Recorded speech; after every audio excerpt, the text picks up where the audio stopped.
ನೊಂದು ಬೆಂದ ನಟ ಸಾರ್ವಭೌಮನಿಗೆ ಧರ್ಮಪತ್ನಿ ಹೇಳಿದ್ದೇನು? ಜಗವೇ ಒಂದು ರಣರಂಗ, ಧೈರ್ಯ ಇರಲಿ ನಿನ್ನ ಸಂಗ, ಬಾರು ಬಾರು ನನ್ನ ರಾಜ, ನಿನಗೆ ನೀನೆ ಮಹಾರಾಜ. ಗಂಡ ಕಾಡುಗಳ್ಳನ ಸೆರೆಯಾದಾಗ ಪಾರ್ವತಮ್ಮ ನಡೆದುಕೊಂಡದ್ದು ಹೇಗೆ? ಕಾರ್ಯೇಷು ದಾಸಿ ಕರಣೇಶು ಮಂತ್ರಿ ಭೋಜ್ಯೇಷು ಮಾತಾ ಧೈರ್ಯವತಿ ಈ ಪಾರ್ವತಿ.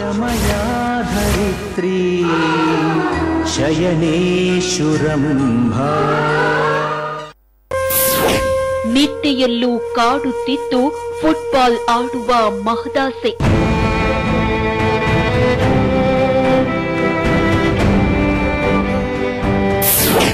ನೀಳ ಕಾಯಕ್ಕೆ ಹಾತೊರೆದಿತ್ತು ಮುಗ್ಧ ಮನಸ್ಸು.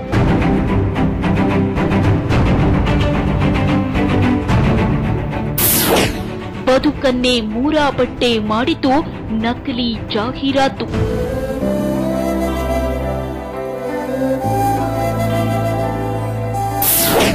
ಉದ್ದ ಆಗಲು ಹೊರಟವನು ಅಡ್ಡಡ್ಡ ಮಲಗಿಯೇ ಬಿಟ್ಟ.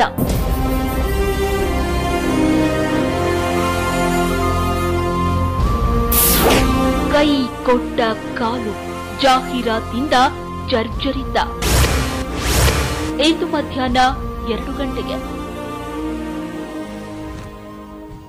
ಪಟ್ಟು ದುಡಿದ ಹಣವನ್ನು ಫ್ರೀ ಗಿಫ್ಟ್ ಗಾಗಿ ಯಾವುದೋ ಒಂದು ಚಿಟ್ನಲ್ಲಿ ಹಾಕಬಹುದೇ? ಸೇವ್ ಮಾಡ್ತಿದ್ದೀರಾ, ವೇಸ್ಟ್ ಮಾಡ್ತಿದ್ದೀರಾ? ಕಂಪೇರ್ ಮಾಡಿದ್ರೆ ತಾನೇ ಗೊತ್ತಾಗೋದು. ಲಲಿತಾ ಜ್ಯುವೆಲರಿ ಅವರ ಹೊಸ chit scheme. First month instalment ನೀವು ಸಲ್ಲಿಸಬೇಕಾಗಿಲ್ಲ, ನಿಮಗಾಗಿ ನಾವು ಸಲ್ಲಿಸ್ತೇವೆ. 100% ವೇಸ್ಟೇಜ್ ಇಲ್ಲ. ಇದು ಹೇಗ್ ಪಾಸಿಬಲ್ ಅಂತ ಯೋಚಿಸ್ತಾ ಇದ್ದೀರಾ? ನಮ್ಮನ್ನ ಈ ಹಂತಕ್ಕೆ ತಂದ ಕಸ್ಟಮರ್ಸ್ಗೆ ಒಳ್ಳೇದ್ ಮಾಡಬೇಕು ಅನ್ಕೊಂಡ್ರೆ ಎಲ್ಲ ಪಾಸಿಬಲ್.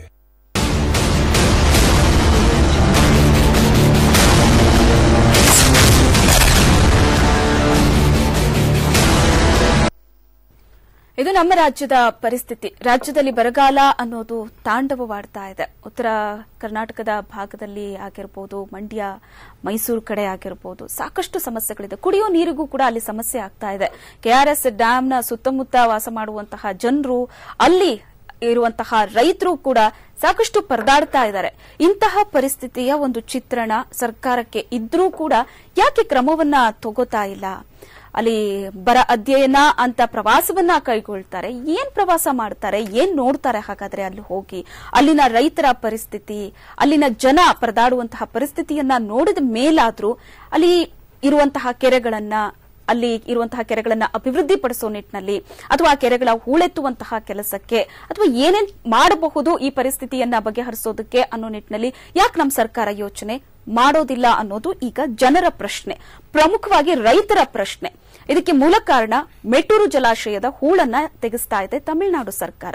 ಹಾಗಾದ್ರೆ ನಮ್ಮ ಸರ್ಕಾರ ಏನು ಮಾಡ್ತಾ ಇದೆ?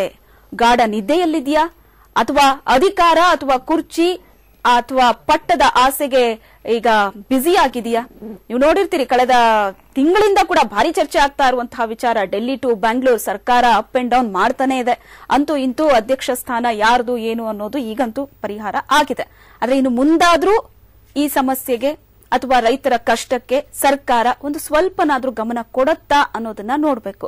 ಆದ್ರೆ ನಮ್ಮ ರಾಜ್ಯದ ಪರಿಸ್ಥಿತಿ ಹೇಗಿದೆ ಅಂತ ಅಂದ್ರೆ, ಈಗ ಬರಗಾಲ ತಾಂಡವವಾಡ್ತಾ ಇದೆ. ಈಗ ಹೋಗಿ ಅಲ್ಲಿನ ಕೆರೆಗೆ ನೀರು ಹಾಯಿಸೋದು, ಕೆರೆ ತುಂಬಿಸೋ ಕೆಲಸಕ್ಕೆ ನಾವು ಮುಂದಾಗಿದ್ದೀವಿ ಅನ್ನುವಂತಹ ಉತ್ತರಗಳನ್ನ ಅಲ್ಲಿನ ಜನಪ್ರತಿನಿಧಿಗಳು ಕೊಡ್ತಾರೆ. ನಾವು ಹೇಳೋದು ಒಂದು ಪರಿಸ್ಥಿತಿ, ಇದು ಈ ವರ್ಷ ಬಂದಿರೋದಲ್ಲ ಬರಗಾಲ. ಸಿದ್ದರಾಮಯ್ಯ ಸರ್ಕಾರ ಇದ್ದಾಗ್ಲಿಂದನೂ ಈ ರೀತಿ ಪರಿಸ್ಥಿತಿಯನ್ನ ಸಿದ್ದರಾಮಯ್ಯನವರು ಎದುರಿಸಿಕೊಂಡೇ ಬಂದಿದ್ದಾರೆ. ಹಾಗಂತ ಮುಂದಿನ ವರ್ಷ ಈ ಪರಿಸ್ಥಿತಿ ಬರಬಾರದು ಅನ್ನೋದಕ್ಕೆ ಈ ವರ್ಷ ಏನ್ ತಯಾರಿ ಮಾಡ್ಕೊಂಡ್ರಿ ಕೇಳಿದ್ರೆ ಏನೂ ಇಲ್ಲ. ಅದು ಬೆಂಕಿ ಬಿದ್ದಾಗ ಬಾವಿ ತೋಡೋದು ಅಂತಾರಲ್ಲ, ಆಗ ಜೋರಾಗತ್ತೆ ಇವ್ರದ್ದು ಬಾವಿ ತೋಡೋ ಕೆಲಸ. ಅಲ್ಲಿ ತನಕ ಉರಿದು ಬೆಂಕಿ ಆಗಿರುತ್ತೆ. ಈಗ ಇನ್ನು ತೀರ್ಮಾನ, ಎಸಿ ರೂಮಲ್ಲಿ ಕುತ್ಕೊಂಡು 4 ಗೋಡೆ ಮಧ್ಯೆ ಇನ್ನು ಚರ್ಚೆಗಳು ನಡೀತಾ ಇದೆ. ಆದ್ರೆ ಇದು ಚರ್ಚೆ ನಡೆಸೋದಕ್ಕೆ ಸಕಾಲ ಅಲ್ಲ. ಈಗ ಕಾರ್ಯ ಆಗ್ಬೇಕಿತ್ತು. ಇನ್ನೇನು ಮಳೆಗಾಲ ಶುರುವಾಗತ್ತೆ, ಕೆರೆಗಳು ಈಗ ಒಣಗೋಗಿದೆ, ಈಗಾದ್ರೂ ಇವ್ರು ಹೂಳೆತ್ತೋದಕ್ಕೆ ಮುಂದಾಗಬಹುದಿತ್ತು. ಆದ್ರೆ ಈಗಲೂ ಕೈಕಟ್ಟಿ ಕೂತಿದ್ದಾರೆ ಅಂದ್ರೆ ಮಾಡೋದಕ್ಕೆ ಇಷ್ಟ ಇಲ್ಲ ಅಂತನಾ ಅಥವಾ ಏನು ಪ್ಲಾನ್ ಏನು ಸರ್ಕಾರದ್ದು ಅಂತ?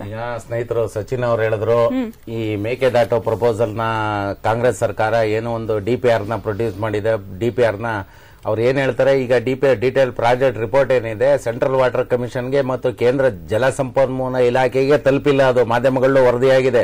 ಇವತ್ತೇನು ಅಂತಂದ್ರೆ ಹೇಳೋದೊಂದು ಸರ್ಕಾರ ಒಂದ್ ಮಾಡೋದೊಂದು. ಈಗ ಕೆರೆಗಳನ್ನ ಮತ್ತೆ ಕೃಷಿ ಹೊಂಡಗಳನ್ನ ಹೂಳೆತ್ಸಿ ಅದ್ರ ನೀರು ಸಂಗ್ರಹಣ ಮಾಡ್ಕೋಬೇಕಾಗಿದ್ದು ಸರ್ಕಾರ ಕರ್ತವ್ಯ. ಆದ್ರೆ ಅದ್ ಮಾಡ್ಲಿಲ್ಲ ಸರ್ಕಾರ. ಬೇರೆ ಬೇರೆ ವಿಚಾರಗಳನ್ನ ಇಟ್ಕೊಂಡು ಪಾತಾಳ ಗಂಗೆ ಆಗಿರ್ಬೋದು, ಇಲ್ಲ ಮೋಡ ಬಿತ್ತನೆ ಕಾರ್ಯಕ್ರಮ ಆಗಿರ್ಬೋದು, ಅದಕ್ಕೆ ಕೋಟ್ಯಾಂತರ ರೂಪಾಯಿ ಹೆಸರನ್ನ ಆ ಇಲ್ಲದ ಒಂದು ಪ್ರಕೃತಿ ವಿರುದ್ಧ ಪ್ರಯೋಗ ಮಾಡುವಂತಹ ಕ್ರಮಕ್ಕೆ ಮುಂದಾಗಿ. ಅಲ್ಲ, ನೀವು ಅದು ಮೆನ್ಷನ್ ಮಾಡಿದ್ರೆ ಅದನ್ನೊಂದು ಉತ್ತರ ತಗೊಳ್ಳೋಣ ಸರ್. ಈಗ ಸಚಿನ್ ಅವರೇ, ಪಾತಾಳ ಗಂಗೆ ಆಗಿರ್ಬೋದು, ಮೋಡ ಬಿತ್ತನೆ ಆಗಿರ್ಬೋದು, ಸರ್ಕಾರ ಹೋದಲ್ಲಿ ಹೇಳ್ಕೊಳ್ಳುತ್ತೆ ಇದು ನಮ್ಮ ಹೆಮ್ಮೆಯ ಯೋಜನೆ ಅಂತ. ಸರ್, ಅದು ನಿಜಕ್ಕೂ ಸಕ್ಸಸ್ ಆಗಿದ್ಯಾ? ಅಲ್ಲ, ಎಲ್ಲಾ ಕಾರ್ಯಕ್ರಮಗಳನ್ನು ರೈತರಿಗೆ ಬೇಕು. ರೈತರಿಗೆ ಯಾವ್ದು ಬೇಡ ಅಂತಕ್ಕಂಥ ಸಕ್ಸಸ್ ಆಗಿದೆ. ಹೂಳೆತ್ತೋದು ರೈತರಿಗೆ ಬೇಕಾಗ್ತದೆ, ಇಡೀ ನಮ್ಮ ಸಮಾಜಕ್ಕೆ ಬೇಕಾಗ್ತದೆ. ಅದೇ ರೀತಿ ಅಂತ ಸಮಸ್ಯೆ ಇದ್ದಂತ ಸಂದರ್ಭದಲ್ಲಿ ಮೋಡ ಬಿತ್ತನೆ ಬೇಕಾಗ್ತದೆ. ಮೋಡ ಬಿತ್ತನೆ ಯಶಸ್ವಿ ಆಗಿದೆಯಾ ಇಲ್ಲ ಅಂತಕ್ಕಂಥದ್ದು ಅನಾಲಿಸಿಸ್ ಸೈಂಟಿಸ್ಟ್ಗಳು ಮಾಡಿಸಬೇಕಾಗ್ತದೆ. ಈಗಾಗಲೇ ಹಲವಾರು ಕಡೆ ಮೋಡ ಬಿತ್ತನೆ ಯಶಸ್ವಿ ಆಗಿದೆ, ಹಾಗೇ ಇಲ್ಲ ಅಂತಲ್ಲ. ಉತ್ತರ ಕರ್ನಾಟಕದಂತಹ ಪ್ರದೇಶದ ಭಾಗದಲ್ಲಿ ಇಸ್ ಇಟ್ ಪಾಸಿಬಲ್ ಮೋಡ ಬಿತ್ತನೆ?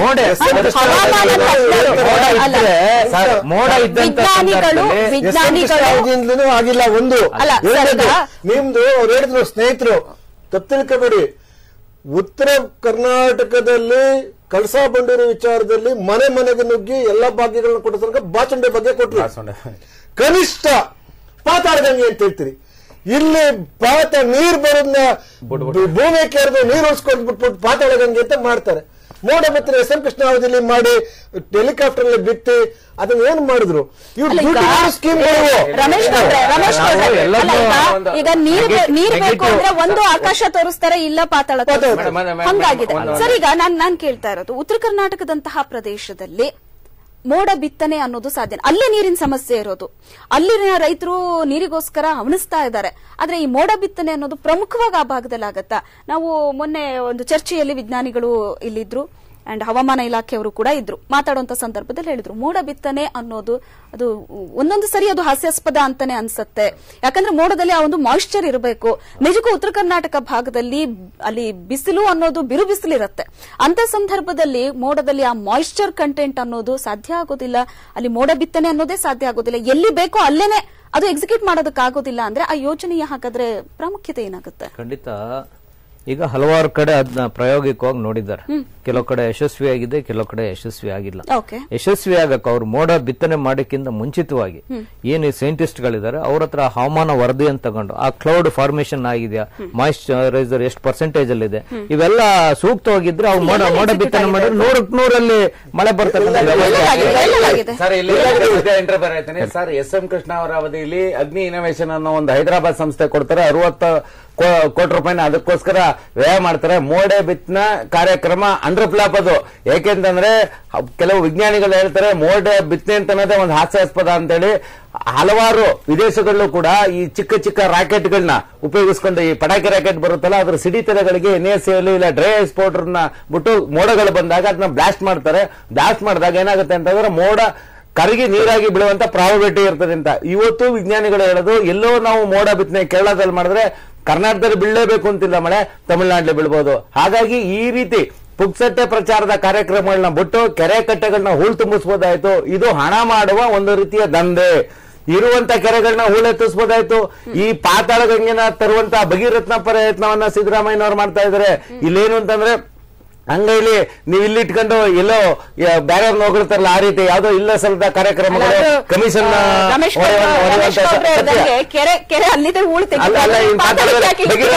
ಭಗೀರಥ ಪ್ರಯತ್ನ ಮಾಡ್ತಾರೆ. ಅಲ್ಲಿ ಪಾತಾಳ ಗಂಗೆ ತೆಗಿಯಕ ಪ್ರಕೃತಿ ವಿರುದ್ಧ ಇವತ್ತು ನಾವು ಪಾತಾಳ ಗಂಗೆಲಾಗಿರ್ಲಿ, ಅದು ನಮ್ಮ ಮಕ್ಕಳು ಮತ್ತು ಮೊಮ್ಮಕ್ಕಳಕ್ಕೂ ಪ್ರಕೃತಿ ವಿರುದ್ಧ ಪ್ರಯೋಗ ಮಾಡಕ್ಕೆ ಸಿದ್ದರಾಮಯ್ಯನವ್ರಿಗಾಗಿರ್ಲಿ ಸರ್ಕಾರಗಳಿಗೆ ಆಗಿರ್ಲಿ ಯಾವುದೇ ಹಕ್ಕಿಲ್ಲ.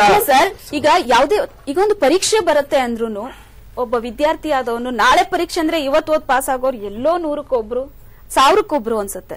ಒಂದು ಪರೀಕ್ಷೆ ಅಂತ ಅಂದಾಗ 2 ತಿಂಗಳು 6 ತಿಂಗಳು ವರ್ಷಾನ್ಗಟ್ಲೆ ಓದಿರ್ತಾರೆ. ಅಂದ್ರೆ ಅದಕ್ಕೊಂದು ತಯಾರಿ ಅನ್ನೋದಿರುತ್ತೆ. ಅದೇ ತರ ಈಗ ಮುಂದಿನ ವರ್ಷ ಮೇ ತಿಂಗಳು ಮಳೆ ಬಂದಿಲ್ಲ ಅಂದ್ರೆ ಅಥವಾ ಬರಗಾಲದ ಪರಿಸ್ಥಿತಿ ಅಂದ್ರೆ ಅದಕ್ಕೆ ಪೂರಕವಾಗಿ ಈಗ ಅಂತರ್ಜಲದ ಮಟ್ಟ ಕುಸಿತಾ ಇದೆ. ಕೆರೆಗಳಲ್ಲಿ ನೀರು ಒಣಗೋಗ್ತಾ ಇದೆ. ಜನವರಿ ಬಂತು ಅಂದ್ರೆ ಶುರು ಆಗ್ಬಿಡತ್ತೆ, ಕೆರೆಗಳಲ್ಲಿ ನೀರಿರೋದಿಲ್ಲ. ಸರಿ, ಈ ಪರಿಸ್ಥಿತಿಯನ್ನ ಮ್ಯಾನೇಜ್ ಮಾಡೋದಕ್ಕೆ ಏನು ಮಾಡಬೇಕು ಅನ್ನುವಂತಹ ಒಂದು ಸೂತ್ರಗಳನ್ನ ಸರ್ಕಾರ ಹಾಕೊಳ್ಳೋದಿಲ್ವಾ? ಹಾಗಾದ್ರೆ ಏನು ಅಂತಂದ್ರೆ ಈಗ ಮೇ ತಿಂಗಳಲ್ಲಿ ಎಚ್ಚರಾಗುತ್ತೆ ಇವ್ರಿಗೆ. ಆವಾಗ ಬೋರ್ವೆಲ್ ಕೊರೆಯೋದು, ನೀರಿನ ಸಮಸ್ಯೆನ ಸರಿ ಬೋರ್ವೆಲ್ ತೆಗಿರಿ. ಅಲ್ಲಿ ಅಲ್ಟ್ರಾ ಮಾಡೆಲ್ ಎಕ್ವಿಪ್ಮೆಂಟ್ ಗಳು ಬಂದಿದೆ ಈಗ.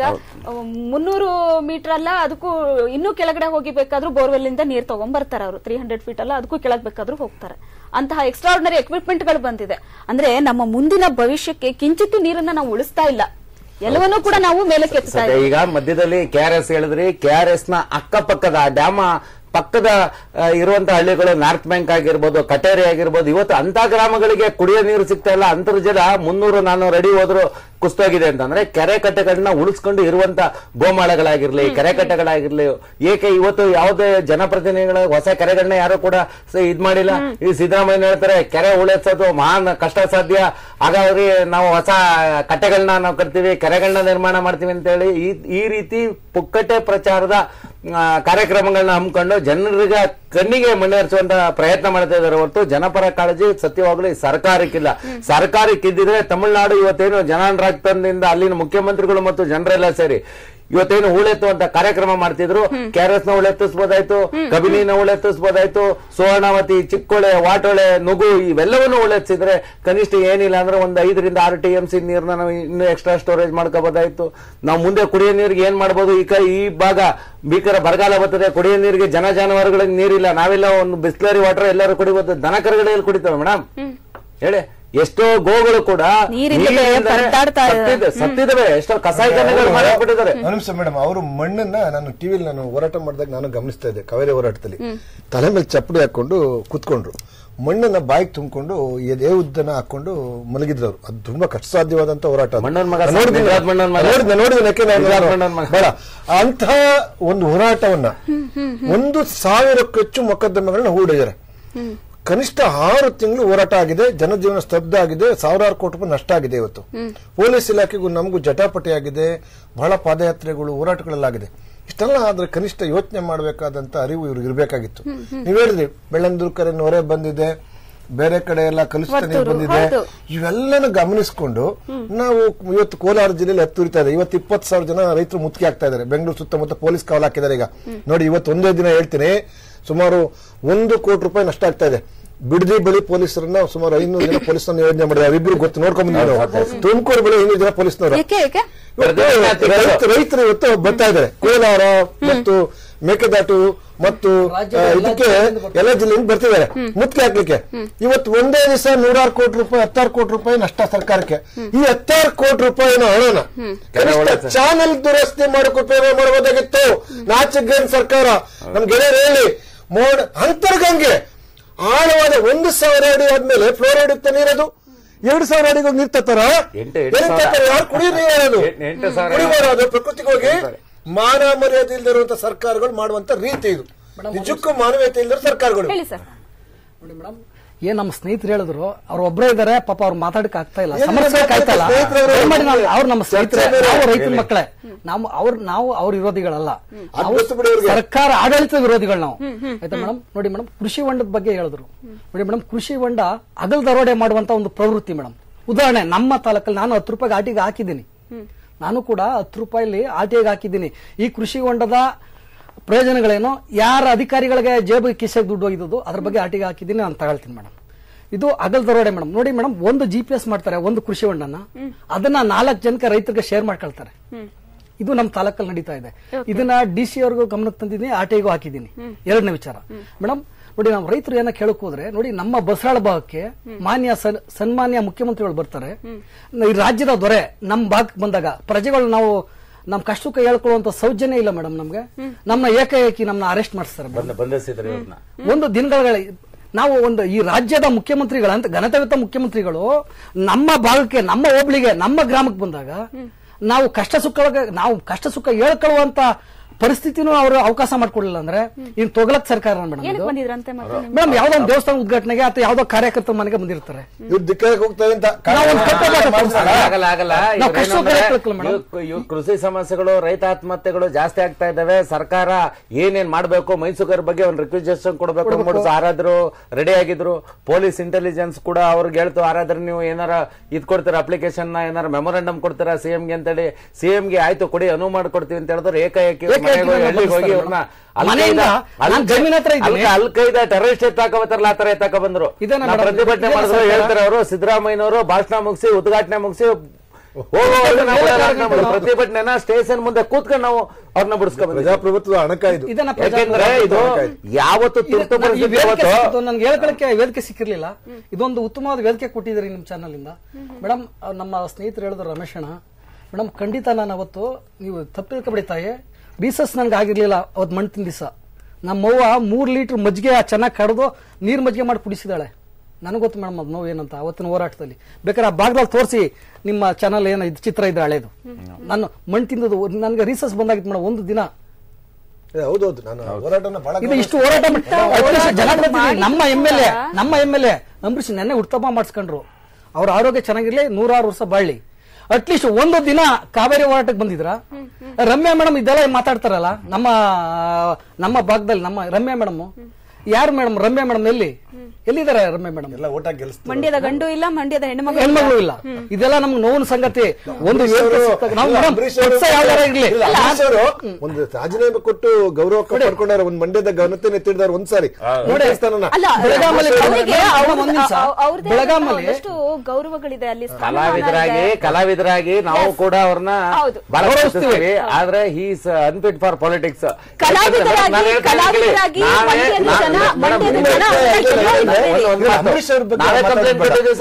ಆಗಲ್ಲ ಬಿಡಿ, ಅದು ಬಿಡಿ ಮ್ಯಾಟರ್. ಕೇಂದ್ರ ಸ್ಥಾನದ ಒಂದು ಮಂತ್ರಿ ಸ್ಥಾನ ಬಿಸಾಕಿದ್ರು ಕಾವೇರಿ ವಿಚಾರ. ಪದೇ ಪದೇ ಪ್ರತಿಯೊಂದು ಸಭೆ ಸಮಾರಂಭದಲ್ಲೂ ಅಂಬರೀಶ್ ಅವರು ಹೇಳ್ತಾ ಇದ್ರು, ನನಗೆ ಈ ಮಂಡ್ಯ ಜಿಲ್ಲೆ ಜನರ ಋಣ ತೀರಿಸಲಿಕ್ಕೆ ಅವಕಾಶ ಕೊಡಿ ಅಂತ. ಇದಕ್ಕಿಂತ ದೊಡ್ಡ ಅವಕಾಶ ಬೇಕಾ? ಒಳ್ಳೆ ಪವರ್ಫುಲ್ ಮಿನಿಸ್ಟರ್ ಸಿದ್ದರಾಮಯ್ಯ ನಡಗಿಸಿ ಅವರು ಇಂತಿಂತ ಕೆಲಸ ಬೇಕಾಯ್ತು, ಹೂಳೆತ್ತಿಸ್ಬೇಕಾಯ್ತು, ಕೆರೆ ಇದ್ ಮಾಡಬೇಕಾಯ್ತು, ಇದೆಲ್ಲ ಇಂಟರ್ಲಿಂಕ್ ಚಾನಲ್ ಲೇಕ್ಗಳನ್ನ ಡೆವಲಪ್ಮೆಂಟ್ ಮಾಡಬಹುದಾಯ್ತು, ಈ ತರ ಕಾರ್ಯಕ್ರಮಗಳು ಮಾಡಬಹುದಾಯ್ತು. ಆದ್ರೂ ಕೂಡ ಊರಿಗೆಲ್ಲ ರಬಲ್ ಸ್ಟಾರ್ ಆದ್ರೆ ಮಂಡ್ಯಕ್ಕೆ ಮಾತ್ರ ಅವ್ರು ಟ್ರಬಲ್ ಸ್ಟಾರ್. ಖಂಡಿಸ್ತೀವಿ ಮೇಡಮ್. ಖಂಡಿತ ನಾವು ಏಕಾಏಕಿ ಪೊಲೀಸ್ಗೆ ಕಂಪ್ಲೇಂಟ್ ಕೊಟ್ಟಿದ್ದೀವಿ.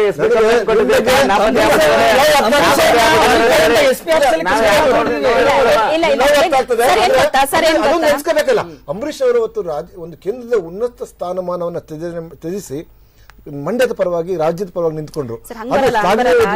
ಒಬ್ಬ ಕಲಾವಿದನಾಗಿ ಜನ ಏನೋ ಅನ್ಕೊಂಡಿರ್ತಾರೆ. ಇವ್ರು ಒಂದ್ ವೇಳೆ ಅಧಿಕಾರಕ್ಕೆ ಬಂದ್ರೆ ಸಮಸ್ಯೆಗಳು ಕೂಡ ಸರ್ವೆ ಮಾಡಿ, ನಮ್ಮ ಭಾಗಕ್ಕೆ ಬನ್ನಿ, ನೀವೇ ಕ್ಯಾಮ್ರಾ ತಗೊಂಡ್ ಬನ್ನಿ, ಹಳ್ಳಿ ಕಡೆ ಸರ್ವೆ ಮಾಡಿ, ಅವ್ರ ಅಭಿಪ್ರಾಯ ಕಲೆಕ್ಟ್ ಮಾಡಿ. ಅವ್ರು ಏನಾರ ಜನ ಏನ್ ಹೇಳ್ತಾರೆ ಅದು ನಾವು ನೀವು ಹೇಳೋದಲ್ಲ, ಜನಗಳ ಕೇಳಿ, ನೀವೇ ಸರ್ವೆ ಮಾಡಿ ಮೇಡಮ್. ಮಂಡ್ಯ ಸೈಡ್ ಬಂದು ನಾವೇನು ಹೊಟ್ಟೆ ಹೇಳ್ತಾ ಇಲ್ಲ. ಆ ಜನರ ಭಾವನೆಗಳು ಆ ತರ ಇದಾವೆ, ಕೈ ಸಿಗಲ್ಲ. ಈಗ ಪ್ರಜೆಗಳ ಕಷ್ಟ ಬಂದ್ರೆ ಎಲ್ಲ ಹೇಳ್ಕೊತಿದ್ರು. ಮೊದಲು ರಾಜನ ಹತ್ರ ಹೋಗಿ ಹೇಳ್ಕೊತಿದ್ರು, ರಾಜನೂ ಇಲ್ಲ, ಮಂತ್ರಿನೂ ಇಲ್ಲ, ನಾಪತ್ತೆ. ನಾವೇ ಕಂಪ್ಲೇಂಟ್ ಕೊಟ್ಟಿದ್ವಿ, ಹುಡಿ ಅಂತ. ಅದೇ ಈಗ ಜನರೇ ಹೋರಾಟಕ್ಕೆ ಇಳಿದಿದ್ದಾರೆ. ಖಂಡಿತ ಮೇಡಮ್. ಓಕೆ, ಈಗ ಸರ್ಕಾರ ಹೂಳೆತ್ತೋದು ಅನ್ನೋದ್ರ ಬಗ್ಗೆ ನಾವು ಚರ್ಚೆ ನಡೆಸ್ತಾ ಇದ್ವಿ. ನಮ್ ಚರ್ಚೆ ಎಲ್ಲೆಲ್ಲೋ ಹೋಯ್ತು. ಬಟ್ ಹೂಳೆತ್ತೋದು ಅನ್ನೋದು ತುಂಬಾ ಒಂದು ಸಿಂಪಲ್ ಕೆಲಸ ಸರ್. ಅದು ಅಂದ್ರೆ ಈಗ ಮೋಡ ಬಿತ್ತನೆ, ಪಾತಾಳ ಗಂಗೆ ಅಥವಾ ಇಲ್ಲಿ ಸ್ಟೀಲ್ ಬ್ರಿಡ್ಜ್ ಅನ್ನೋ ಮಟ್ಟದ ಒಂದು ಕಾರ್ಯಕ್ರಮ ಅಲ್ಲ.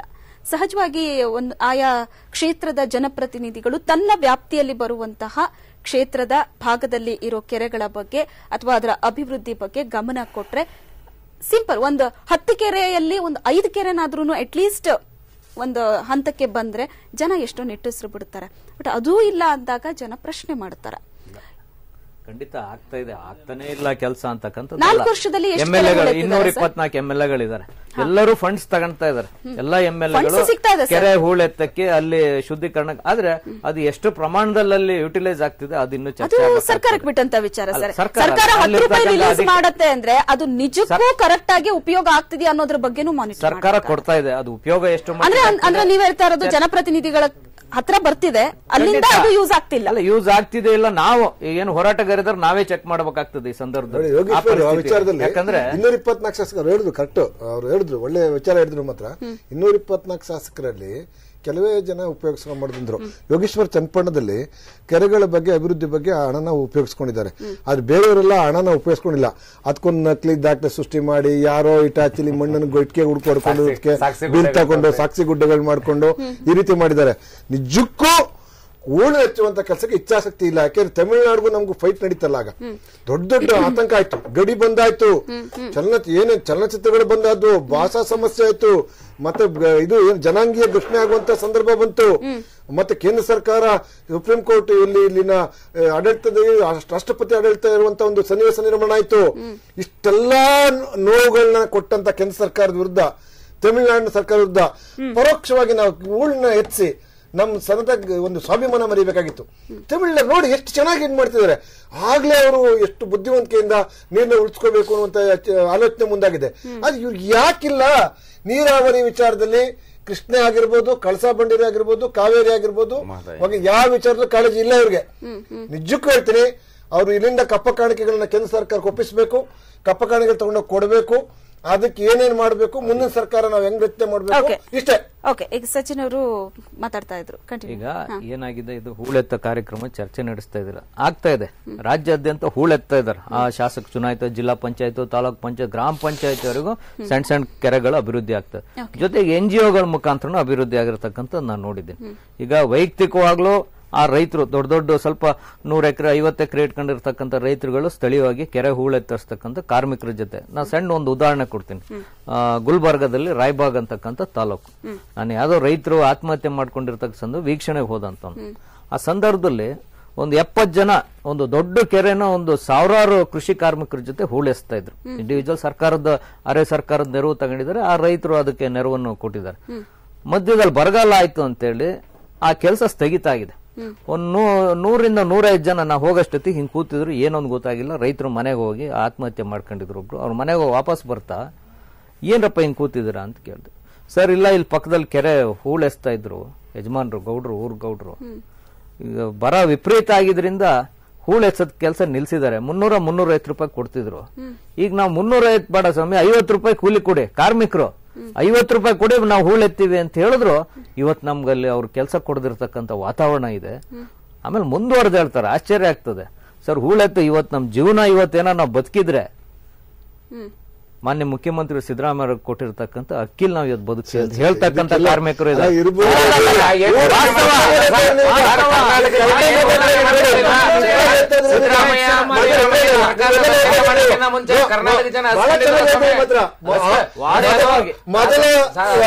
ಚೆನ್ನಾಗಿದ್ವು ನೀವು,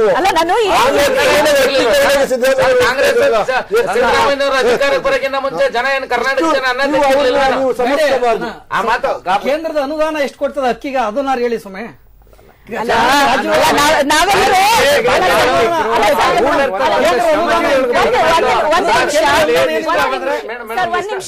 ನಾವೆಲ್ಲರೂ ತುಂಬಾ ಸಮಾಧಾನವಾಗಿ ಕೇಳಿಸ್ಕೊತಾ ಇದ್ವಿ, ತುಂಬಾ ಸಮಾಧಾನವಾಗಿ ಉತ್ತರ ಕೊಡ್ತಾರೆ ಅಂತ ನೋಡಿದ್ರೆ ಈ ಉತ್ತರ ಬರುತ್ತೆ. ಬಹಳ ಚೆನ್ನಾಗಿತ್ತು, ಬಹಳ ಚೆನ್ನಾಗಿ ಹೇಳ್ತಾ ಇದ್ರಿ, ನಿಜವಾದ ಚೆನ್ನಾಗಿ ಹೇಳ್ತಾ ಇದ್ರಿ. ಅಭಿಪ್ರಾಯ ಚೆನ್ನಾಗಿತ್ತು.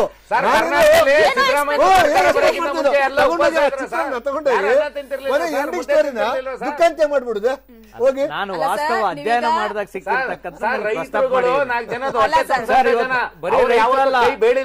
ಕೆಲಸ ಅವ್ರಿಗೆ ಊಟ ಆಗ್ತಾರೆ ಸರ್ಕಾರ ಅಂತ ಹೇಳೋದು ತಪ್ಪದ್ ನಾನು ಒಪ್ಪಲ್ಲ ಸರ್.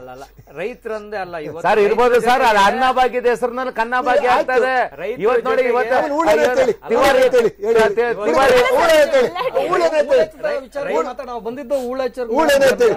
ರೈತರು ಎಷ್ಟು ಮುಖ್ಯನೋ ಕೃಷಿ ಕಾರ್ಮಿಕರು ಅಷ್ಟೇ ನಮ್ಗೆ ಮುಖ್ಯ. ಹೂಳೇನಾಯ್ತು ಸರ್ ಕೊನೆಗೆ ಹೇಳಿ ಸರ್, ಹೂಳೇನಾಯ್ತು? ಅದು 2 ರೂಪಾಯಿ ಅಕ್ಕಿ ಬೇಡ, ಹೂಳೇನಾಯ್ತು ಕೊನೆಗೆ? ಅಲ್ಲ